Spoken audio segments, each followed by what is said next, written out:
Hi, everyone. This is Kay Halasak, coming to you from Ohio State University in Columbus, Ohio. We are here for our Module 4 office hours. I'm joined today by Melissa Cherry, who is over in Oxford, Ohio. Hi, I'm Melissa Cherry. I'm a web services librarian at Miami University, and I'm your embedded librarian for this course. So Melissa's primary responsibility with us is to support you throughout Module 4 in particular on any of your research needs, any of the particular questions you might have about research, both in the traditional sense of library-based research and also internet-based research. So I think what we'll do is actually begin with Melissa talking with you a little bit about accessing information online, researching online, and potentially even using open access resources for you as you do your research. Yeah, so if you are lucky enough to be affiliated with the university or living in a community that has a public library, you can absolutely use those as resources for finding information and doing research. There are librarians at both of those places that will absolutely, if you need help finding things, they will be able to go help you find some of the information that you're looking for. That said, my job here is to serve in that capacity for your internet research, so to speak. So if you find yourself in a situation where you perhaps are living in a community that doesn't have a library within walking distance, but you have access to the internet, you will find that the world's information is available to you, which is fantastic. So I'm going to talk to you a little bit about how to find both academic sources, but also popular sources on the internet without having to be affiliated with a university necessarily. So I'll go ahead and get started. I'm going to go ahead and share my screen here with you so that you can take a look at some of the websites that I'm talking about more directly. All right. So this first website is the Directory of Open Access Journals, and it is effectively scholarly publications, so scholarly journals and scholarly journal articles that are available and are published entirely for free and with the intention of being available to everyone via the internet. So this website here is at DoJorg. And its search interface is relatively simple. If you follow along, you can click on the search tab here, and it will take you to a page where you can see on the left-hand side some faceted search results. So you can select down to particular types of articles or particular subjects, for example, here. So when I was thinking about the work that you were going to be doing in class and the sorts of topics that I was interested in researching, sort of what my cause was, I came up with the idea to research plastic waste. It's something you've maybe seen or heard about in the news recently. It's kind of a popular topic, and I wanted to do a bit of a deeper analysis of it. So that's the search example that I'm going to go ahead and use here. So this search interface is pretty easy. You can go ahead and just click, see some of my previous search terms here. But the one we're going to use today is plastic waste. And you'll go ahead and see that there are some very good articles here, but that the best ones for you may not necessarily be coming up. Personally, for me, especially when I'm working with scientific research, I prefer to order things by the publication date of the article. That way, you know you're getting the most recent information. Um, and then we can also search down just for keywords, and that'll limit things a little bit more down to things that we would typically see from like a Google type search. Um, so we see right here, so in the Frontiers of Marine Science, it's from 2018, the tragedy of the commons and marine plastics. So that would be one great resource that you might be able to look to. And then here you'll be able to see that all of the full text should be available. I know that's one of the things that when doing research, when you're not affiliated with a university that pays for the full text, it can be difficult to find legal ways of getting that information in the full text. And this is a good way. All of these results should have the full text associated with it so that you can read the full article. The next thing I want to show you is Google Scholar. Most of you probably know about this. So we're going to look here at plastic waste. I'm just doing basically the same search just to show you that different sources of information are going to have different results. So you'll see here plastic waste inputs from land into the ocean. And one of the things that I wanted to point out is that I started out with a really broad topic for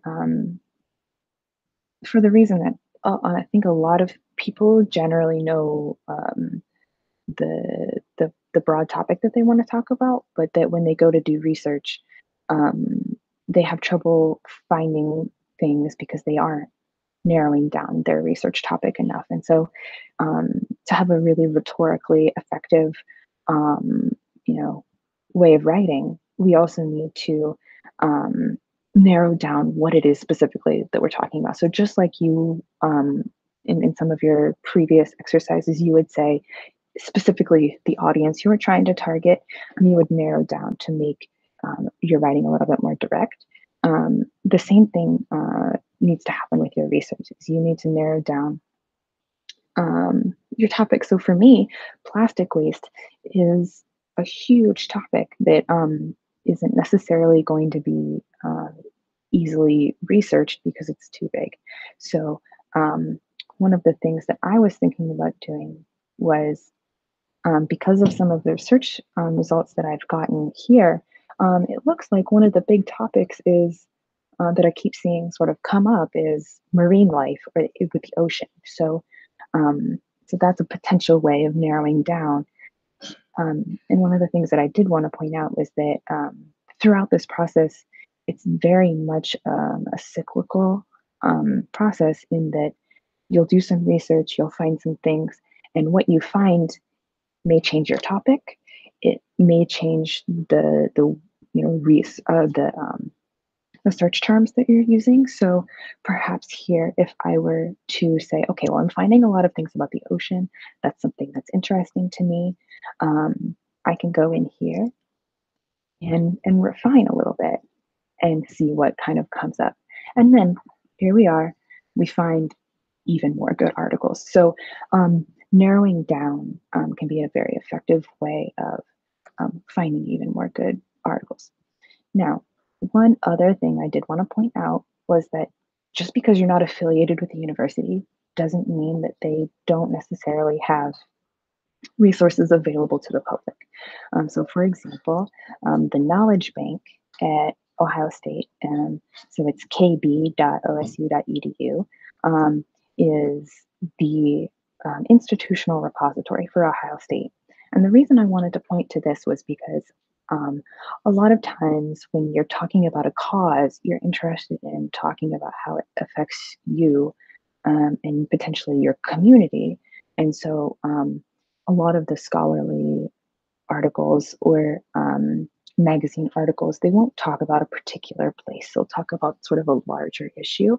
And I wanted to point to the Knowledge Bank here as an example of an institutional repository where you might find more scholarly yet more local information. So, and this is, while affiliated with the university, is open to everyone.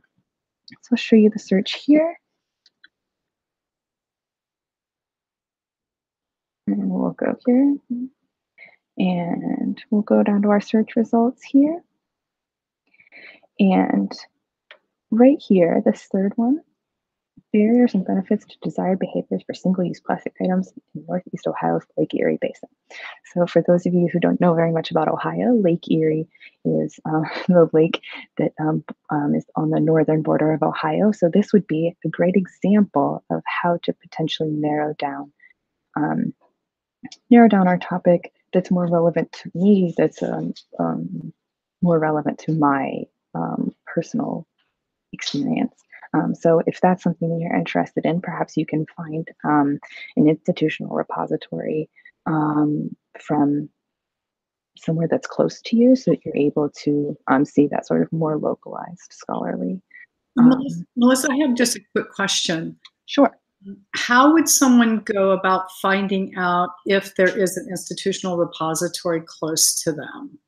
That's a good question. So one of the things that I did was that I brainstormed about the universities that I had around me, and I checked those. Typically, they'll have the libraries of those universities will have a website. And then more often than not, they will have their institutional repository listed as one of the resources available to students that isn't locked behind a paywall. Yeah. So I did just kind of want to show that as a potential way that you can, I'll go ahead and stop sharing here.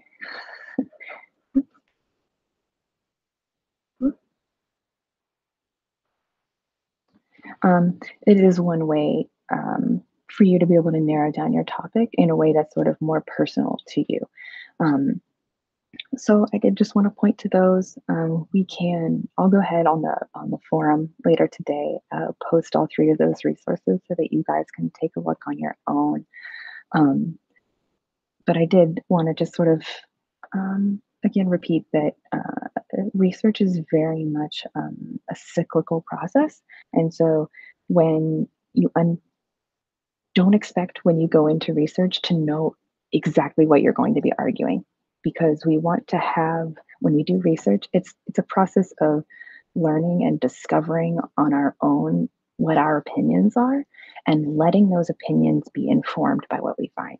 So if we go in knowing exactly what we want to argue, it's going to be very, very difficult to find information about that because we're already so I know I said, oh, don't be too broad.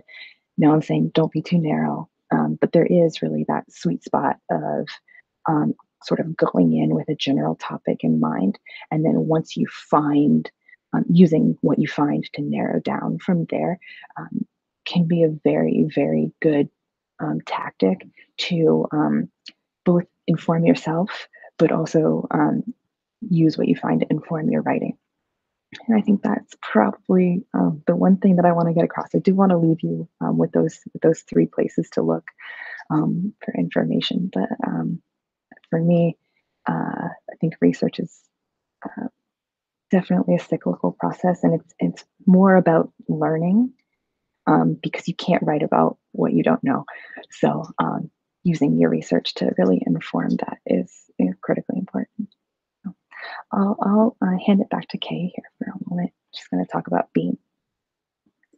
Well, thanks, Melissa. Actually, I wanted to just follow up on a couple of things that you mentioned. And one is that we know, and we've actually asked participants in composing for public audiences to think about and to create arguments, right? And think about persuading audiences. And to then, now we're moving into this process of, engaging in research-based writing and composing as a way of reaching maybe broader audiences with a different purpose in mind. And I know we have a number of topics. I want to come back to your plastics example here in a moment, but we think about things like homelessness, education, malnutrition, maintaining a pluralistic society, accessibility, the right to work. All of these different topics are very rich topics for research.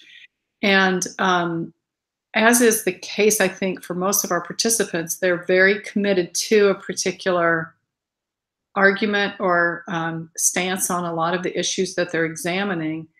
Mm-hmm. And so for that reason, I really appreciate your recommendation to step into the research with a kind of open-mindedness.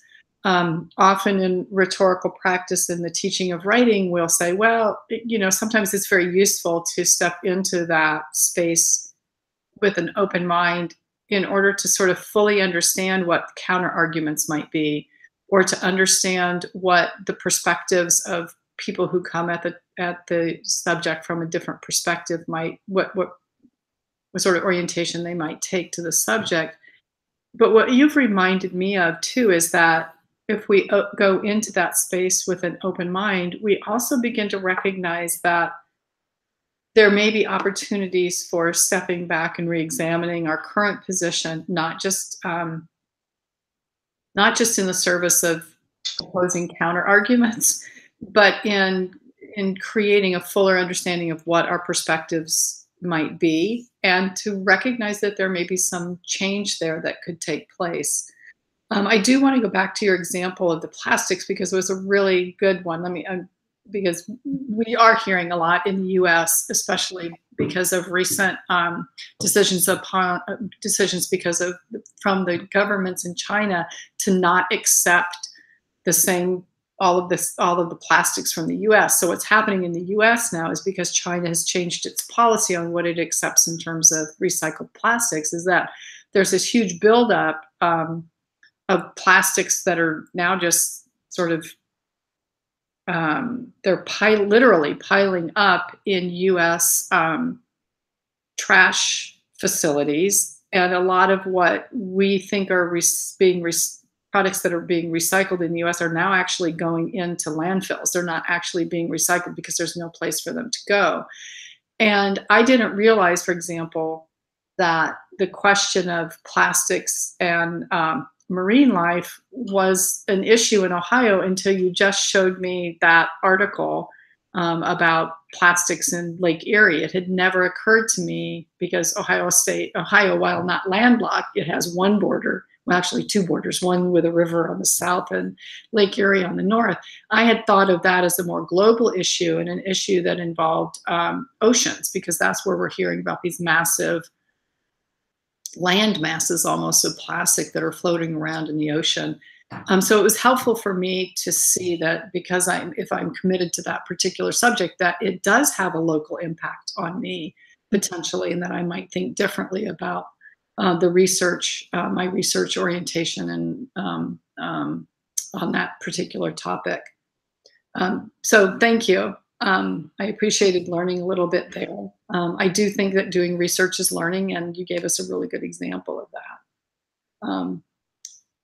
All of you are also, as you engage in this extended opportunity to engage in research, in undertaking research writing, we're asking you to read an article by a scholar here in the United States named Joseph Bizup, who has published the article on BEAM, a rhetorical vocabulary for research-based writing.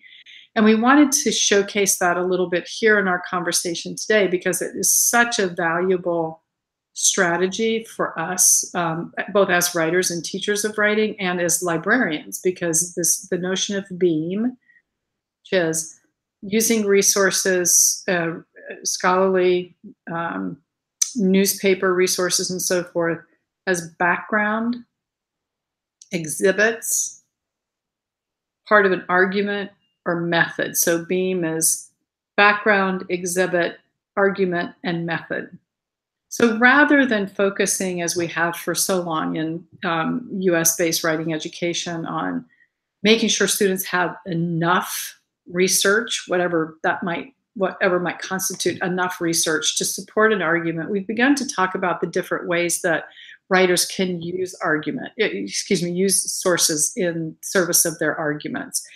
And as Melissa was showing us some of the sources that she found as she did her plastic waste search, I began to think about these are might potentially be really good background resources. Background might be, there might be information about change over time, about the size of plastic waste in the oceans, right? So I might be able to find a lot of really interesting background information through some of the sources that she mentioned. Another is that I may be able to find specific examples or exhibits from other scholarly or public resources in support of my argument. And then what we want you to think about as you think about using your sources is not just, do I have enough here to support my argument, but how am I deploying the sources that I'm finding in service of my argument? Melissa, I don't know if you wanted to step in or if there's anything in particular about BEAM you want to mention. I'm going to look back at my notes to make sure I touch on everything, but I thought you might want to take a moment to step in. Absolutely. And I may screen share again here really quick just to exhibit the three articles that I did pinpoint in my search to use as examples for BEAM. But I do want to note that for me, when I'm using BEAM, I kind of tend to get stuck in using the same types of articles or the same types of sources for each of the sort of qualifications for BEAM. You aren't fixed to these, but these are really common types of sources that you might use for BEAM. So for the background, I really like to use encyclopedia articles or larger, more general volumes. So things like, while not a very reliable source, things like Wikipedia are very good for background because it will give you as the researcher a really general overview of the topic. And then it can help you do that part of the process where you're trying to narrow down. It's like, well, okay, was there a piece of this Wikipedia entry that was particularly interesting to me or that I want to, be able to talk about in further detail? So that is usually what I would use for a background piece. Now, for the exhibit, oftentimes I think that like popular articles can be very good for this. And I will go ahead and see if I can get my example put up here again. So just do keep in mind that you can use, and you can also use the same resource for multiple different pieces of BEAM as well. So you're not stuck to like one source per acronym or letter of the acronym, but you're also able to, mix and match here. But the one thing I did want to show here, so this is one of the ones that we found. So plastic waste inputs from land into the ocean. And I'm going to kind of look over at my second screen over here. So sorry if I look like I'm looking away. But so you get your abstract here, you can kind of get a sense of what it looks like. But in here, there's an examples, like, so you get specific examples of, so global plastic resin production reached, so this is, a specific fact. It's, particular to a case. And you can use these kinds as an exhibit in your writing to be able to point back to this article and say, here this author pointed to this fact, and I'm also going to use that rhetorically in my writing. So now these particular things can be very good for emotional calls as well. So sometimes you'll find popular articles like in the Times Magazine, stuff like that. You'll find beautiful photography, and that, I'm a little sad that this is not the article I found. But so for example, you can use images like this as an exhibit. And you can cite images from articles. So this, for example, made me particularly interested in China. You can kind of tell why. In China, just as Kay was talking about, and how sort of tied up that country might be in the global plastic problem.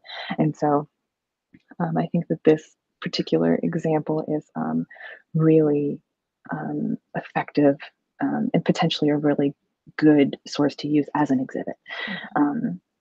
Now, so Melissa, I think that's an interesting example, because there, I could imagine that exhibit, that particular graphic or that visualization as a really compelling, as you said, emotional art, part of an emotional argument, but also logical one, right? I mean, so we're thinking about both pathos and logos.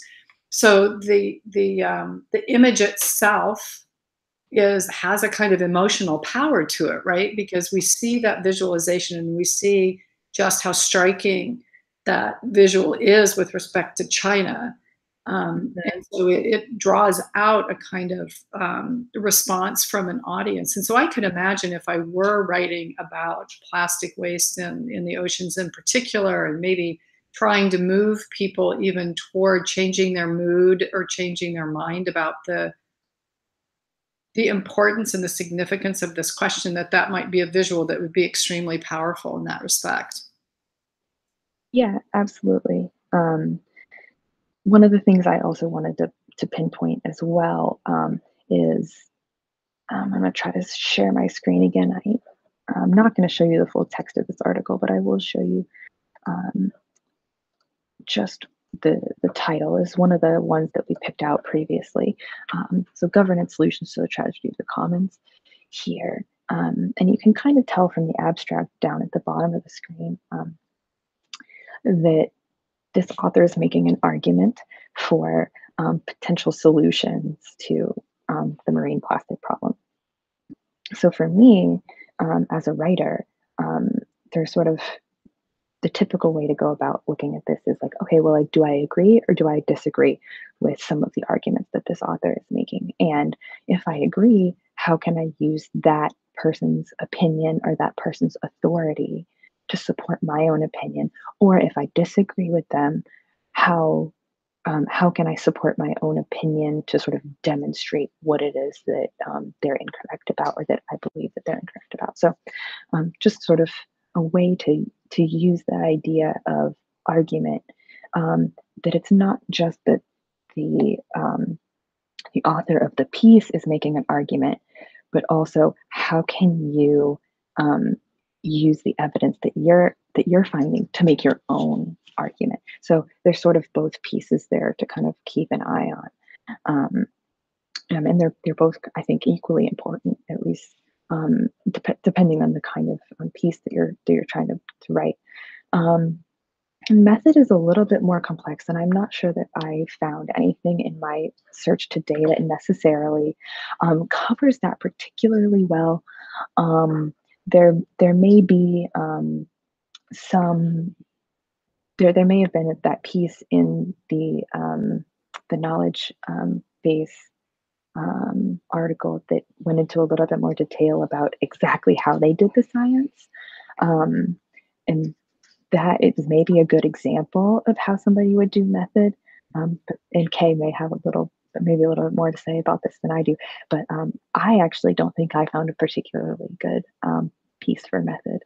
Well, and I think it's important to know, you're right. You may not have found that. And one of the caveats here for using Beam is you don't have to find one or more of each of the different kinds or deploy sources using each of those 4 different methods, right? So, I mean, generally speaking, we're probably going to be providing some background information on our subject because we're joining a conversation. And it seems to me that oftentimes the first ways to get into a conversation and to make your own contribution is to demonstrate, right, to establish your ethos and demonstrate that you understand kind of where the conversation currently sits, and that you then situate yourself in terms of that argument or the conversation that's been underway, and that's part of background. Using exhibits or illustrations to demonstrate a point, or and let's say, for example, we are working with the plastic waste. If I can work from my sources about exhibit, or examples, right, of places where we might be surprised to find that plastic waste in waterways, oceans, lakes, streams, rivers are maybe surprisingly problematic, right? Those would be effective examples or exhibits if what I'm trying to argue or to change my audience's opinion about is to get them interested in this subject, even if they live in a state like Ohio, which is not bordered by an ocean. What we're hearing is that this whole plastic waste thing is a problem in the oceans. Well, I want to draw their attention to Ohio. So how do I do that? Well, I might provide the background, but my exhibits might be some of those exhibits that I get from the source like you found, I think, in the Knowledge Bank, Melissa. And so then I use those exhibits, and from those exhibits, I build my argument. But I may also borrow portions of the arguments from some of these other scholars. The piece that you just pulled up, Melissa, said part of their goal is to demonstrate, to argue that this is a tragedy. And maybe that's a kind of idea that I want to build in as well. And so maybe I am borrowing the concept of plastic waste as a tragedy, right? So I'm even using that metaphor or that concept as a way of kind of creating a really powerful claim about what's happening. So that might be one of the ways I would think that it could potentially be a method or a concept. I would say even a metaphor or a guiding principle or idea that you see in another piece about your subject would be one of the ways of talking about method or deploying the source as a method, is to share or to borrow that idea. So that would be maybe one of the ways I might nuance that a little bit. Great, thanks.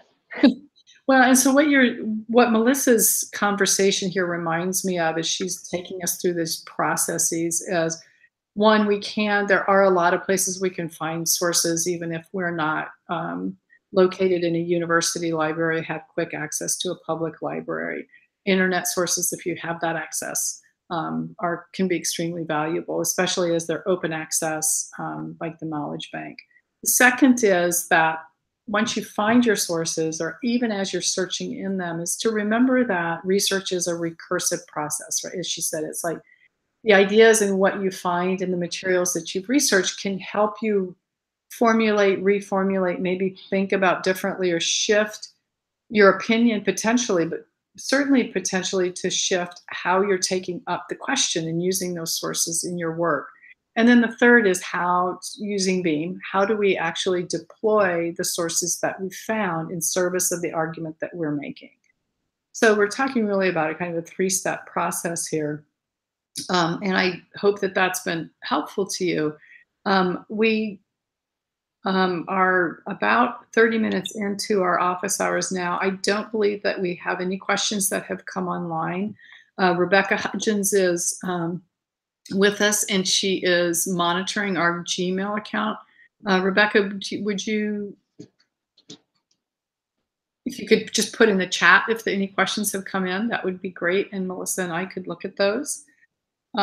You do have a fair amount of time to continue working here on your research project. I want to point you to and I'm going to work here just for a moment. I want maybe on sharing my screen as well. I'm a little less skilled at this than Melissa, but it may take just a moment for me to do this. So what I'd like to do is share my screen.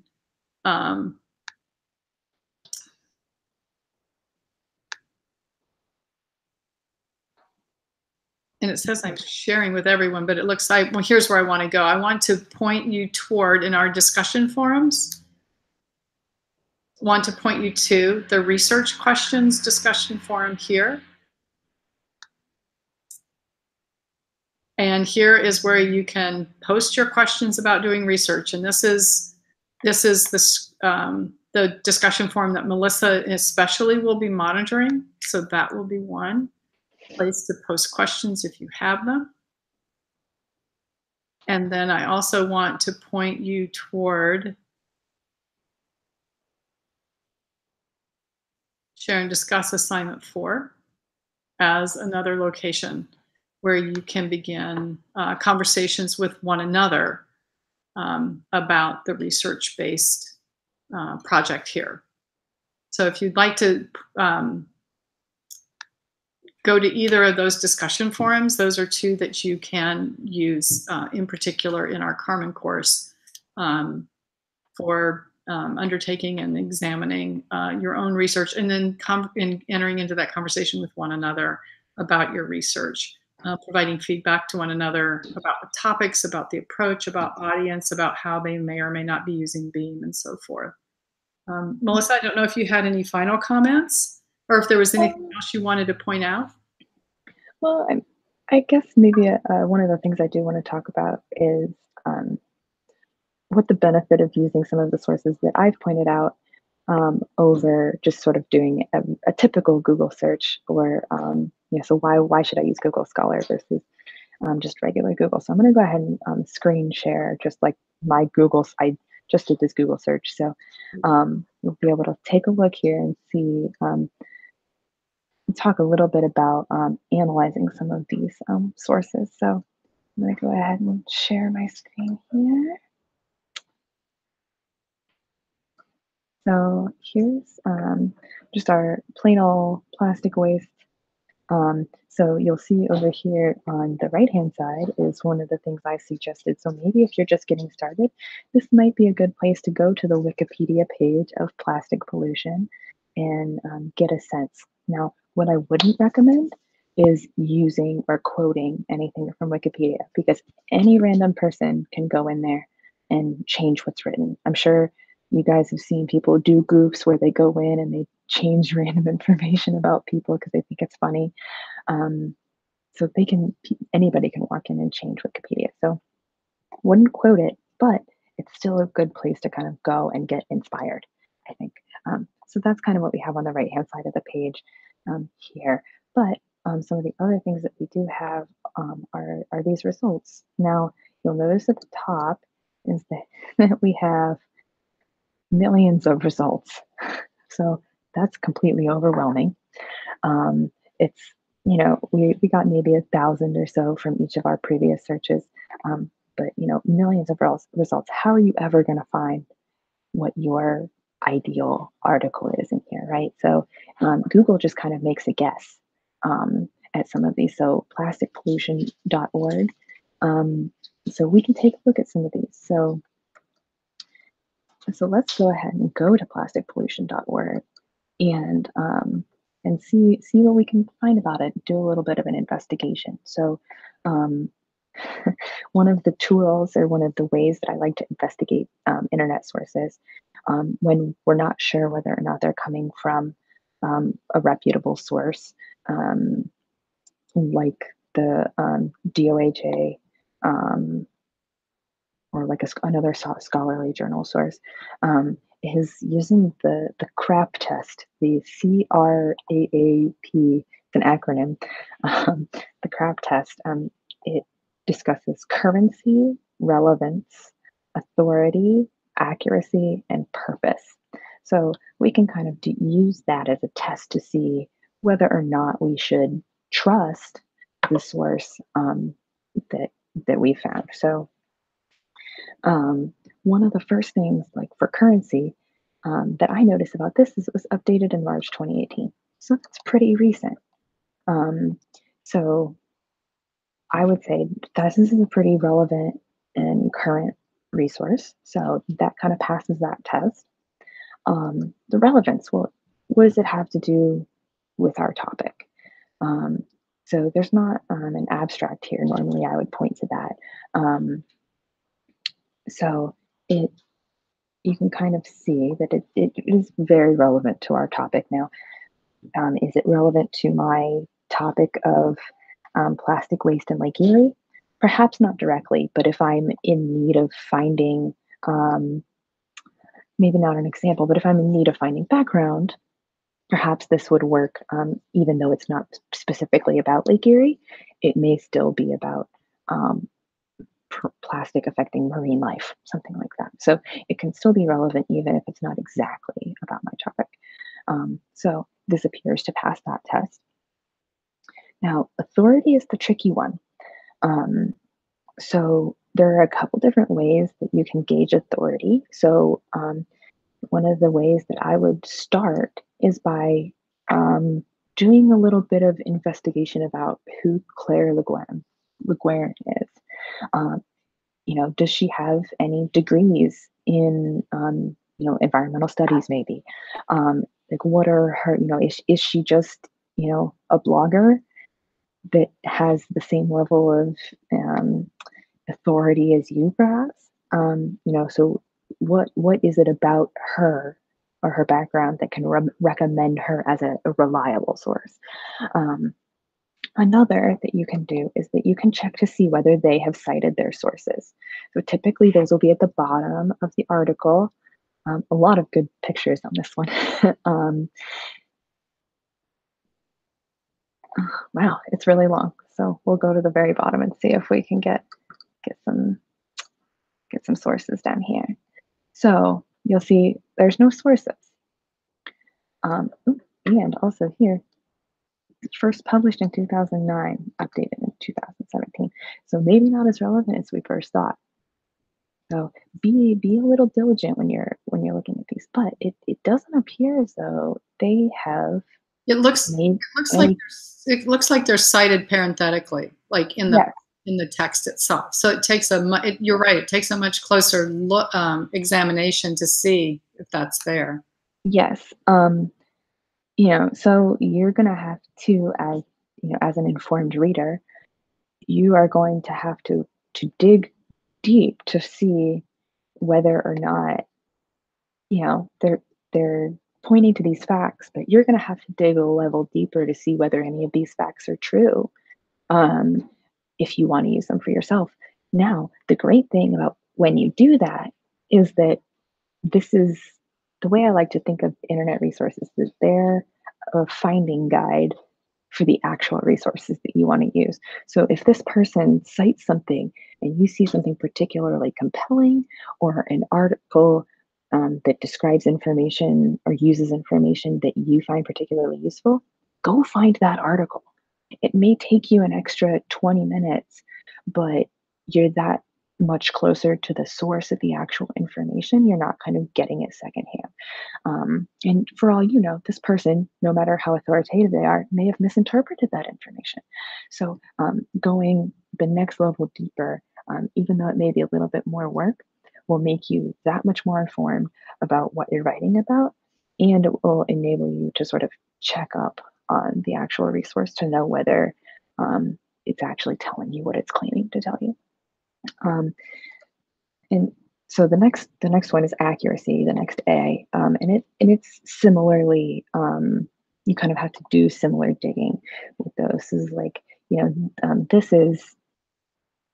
this is citing particular facts. Now, if we wanted to check up on the accuracy of some of these things, we'd have to go and we'd have to see if there's another source of information that is giving us similar facts, saying, okay, so this says, China's saved 1.6 million tons of petroleum. So can we go and can we find another source that agrees, and to sort of gauge the accuracy of some of these claims by using second sources to sort of justify the accuracy of this particular source. Now, the last one for me, I think, is probably the most important one. It's purpose. Is why is the author writing this? Is the author writing this to inform me about a subject? Is this person perhaps writing this article to get me to contribute to their, get me to donate money? Are they, are they trying to get me to change my own plastic waste behavior? What is the purpose of the article? What is the purpose of the information that they're giving me? And a lot of the time that can, if they have, if they're trying to get me to donate money, I may find that a little bit less trustworthy than somebody who is doing scientific research for purely informational purposes. So just kind of be aware of that. I think it takes a little bit more reading and a little bit more analysis than I'm able to do on this kind of surface level here without having actually read this article to say whether or not it has a purpose that I find acceptable. But it really appears that on the surface level, I can't say this for sure, but on the surface level, it definitely looks like its purpose is benevolent in providing information rather than trying to get me to buy something. Melissa, can I ask you, I know when I'm talking that your screen won't be shown, but on that sidebar, there was a really interesting, one of the elements was something, I think it said either 80 or 90% of all seabirds have plastic in their stomachs. Can you show us that again? I'm having trouble finding that. Where was it? Here? Yeah, keep scrolling up. Sorry. Scrolling up? Okay. Can you see it now? No. Do you remember what? In that sidebar, I'm not sure where it is on this, but it was just, I saw that, and that was a really compelling claim to me. And that would be one when you're talking about checking the accuracy. So someone might be inclined, if they saw that on that website, to say, oh, well, shoot, that's a really compelling fact, and it's something I could use in my argument.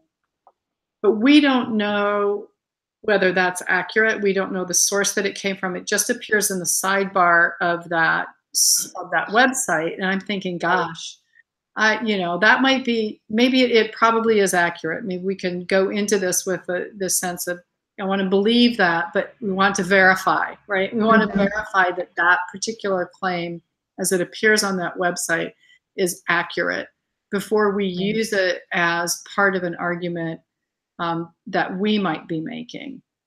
So I really appreciate your statement of accuracy.